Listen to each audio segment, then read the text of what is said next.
Hello guys, marami nagsasabi na itong pagkakahuli daw o pagkakakulong ni Mayor Ryan Dolor parang trip-trip lang at sinundutan at pinanindigan ito ni Raneo Abu. Na ang sinabi ni Raneo Abu sa kanyang statement dito sa Facebook at kumakalat ngayon, lahat daw ng kaalyado niya na mayor is parang iniisa-isa nila. Hindi po yan totoo. That is a fake news. Ang tawag po dyan ay kasinungalingan. Dahil ito po ang resibo na talagang may nilabag na batas itong si Mayor Ryan Dolor. So pakita ko po sa inyo ang resibo. So yan po ang resibo. At makikita po natin dito na meron po siyang notice of disallowance. At ito naman po yung halaga ng kanyang mga ginastos.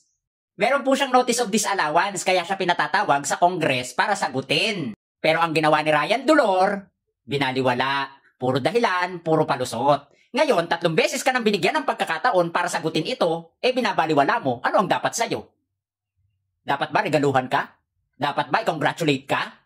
Hindi, dapat talagang ikulong ka kasi isang patunay na hindi mo sinasagot at tinatakasan mo yung mga katanungan sa'yo ay isang patunay na may mali. Dahil kung walang mali sa paggamit mo niyan, kayang-kaya mo niyan sagutin kahit saan.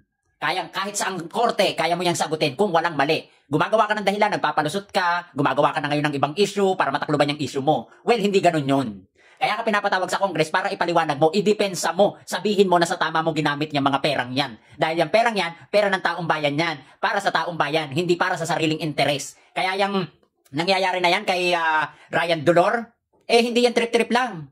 Yan ay nasa batas na kailangan ipaliwanag mo yung notice of disallowance. Nandiyan ang resibo. Kaya nagsasabi na trip-trip lang yan, iuntog nyo ang ulo nyo.